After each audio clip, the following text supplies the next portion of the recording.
കാണില്ലേ, നമ്മൾ ഏകദേശം ലിൻഡർ എത്താറായി. എല്ലാ ഭാഗവും എത്തിക്കൊണ്ടിരിക്കുകയാണ്.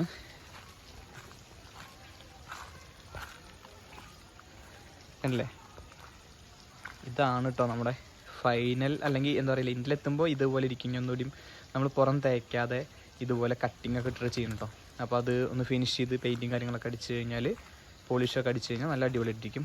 ഇതുപോലെ കോർണറൊക്കെ ഒന്നുകൂടി സെറ്റ് ചെയ്ത് ചുമര് മൊത്തം അങ്ങനെ അടിപൊളിയായിട്ട് കാണുന്ന പോലെ ചെയ്യാനാണ് ഉദ്ദേശിക്കുന്നത്. ഉള്ളൊക്കെ നമ്മൾ അടച്ചിട്ട് നല്ല ഫിനിഷിങ് ആക്കിയിട്ട് തന്നെ ചെയ്യുക. ഇതുപോലെ നല്ല ഫിനിഷിങ് ആക്കും. ഉള്ളൊക്കെ അടച്ച് സെറ്റ് ചെയ്യുന്നുണ്ട്. ഇതൊരു റൂമാണ് കേട്ടോ. ഇപ്പം ഇന്ന് മഴയാണെങ്കിലും പണിയൊക്കെ ഉണ്ടായിരുന്നു. ഇതുപോലെ ടാർപ്പായും കാര്യങ്ങളൊക്കെ ഇട്ടിട്ട് അത്യാവശ്യം പണിയും കാര്യങ്ങളൊക്കെ എടുത്തിട്ടുണ്ട് കേട്ടോ. ഇതാ കുറച്ച് 1-2 കല്ല് അവിടെ ഇവിടെയൊക്കെ വെക്കാണ്ട്. പിന്നെ ഇതാ ഈ ഒരു പൂജാ റൂമാണ് ഇവിടെ വരുന്നത്. പൂജാ റൂം കെട്ടാണ്ട്. പിന്നെ ഈ ഫ്രണ്ട് ഒന്ന് കവർ ചെയ്യാണ്ട്. ഓപ്പൺ കിച്ചണാണ്. ഇവിടെ ഇത്ര ഹൈറ്റിൽ ഫ്രീ ആയിട്ട് വിടുകയാണ് കേട്ടോ. അപ്പോൾ അങ്ങനെയൊക്കെയാണ് കാര്യങ്ങൾ. ഈ സൈഡ് ഏകദേശം ലിൻഡിൽ എത്താറായിരുന്നു. അപ്പോൾ ഏകദേശം എല്ലായിടത്തും ആയി. ഈ ഒരു ഇതും പിന്നെ ഈ ഫ്രണ്ട് ഭാഗവും പിന്നെ അവിടെ കുറച്ച് ഭാഗവും ഒരു പേര് കല്ലുവടി അങ്ങനെ കുറച്ച് ഭാഗമായിട്ടോ വെക്കാനുള്ളത്. നമ്മൾ അടുക്കള ഭാഗത്ത് നിന്ന് ഇറങ്ങി കഴിഞ്ഞാലത് നമ്മളിവിടെ കക്കൂസ് കുഴിക്ക് വേണ്ടിയിട്ട് ഒരു കുഴി എടുത്തിട്ടുണ്ടായിരുന്നു കേട്ടോ. അതാണെങ്കിൽ ഇപ്പോൾ ഏകദേശം നിറഞ്ഞു. ഏകദേശം ഒരാൾക്ക് മുകളിൽ ഹൈറ്റ് ഉണ്ട് കേട്ടോ. ഇവിടെ ഇട്ട് നോക്കാൻ ഒന്നുമില്ല.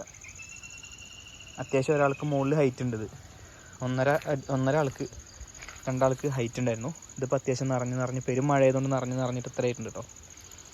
ഇതൊക്കെ ബാക്കിൽ നിന്ന് ഇങ്ങനെ നോക്കുമ്പോൾ മൊത്തത്തിൽ ഫിനിഷിംഗ് ആയിട്ട് കാണാൻ നല്ല രസമല്ലേ.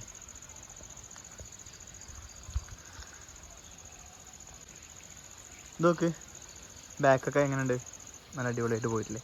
അവിടെ ഇവിടെയൊക്കെ ഓരോ കല്ലുകൾ ഇത് വന്നിട്ടുണ്ടായിരുന്നു. കുഴപ്പമില്ല, അതൊക്കെ ഫിനിഷ് ചെയ്ത് അവർ പക്കയാക്കി തരും കേട്ടോ. എന്തായാലും ഇങ്ങനെയൊക്കെയാണ് നമ്മളെ ഇത് വന്നിരിക്കുന്നത്.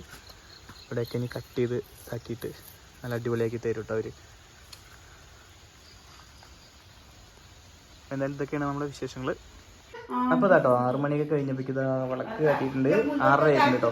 അമ്മമ്മ കുളിച്ച് വന്നു കഴിഞ്ഞാൽ 7 മണി ഇതുപോലെ തോളത്ത് കയറിയിരിക്കും.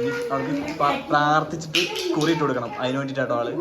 സുന്ദരിമണി ഇതാ വേഗാച്ചൊന്ന് കുറിയൊക്കെ ഇട്ടോടെ ഇരിക്കുന്നുണ്ട് ചീഞ്ഞാമ്പിളിയായിട്ട്.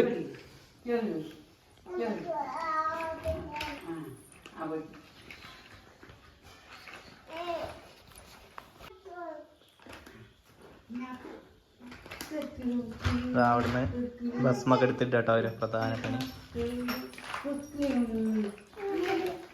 ഞാനാണെങ്കിൽ ഇതാ സ്നേഹം എന്ന് പറഞ്ഞിട്ടുള്ള ബുക്ക് കുറച്ചുകൂടി വായിച്ചു തീർക്കാണ്ട്.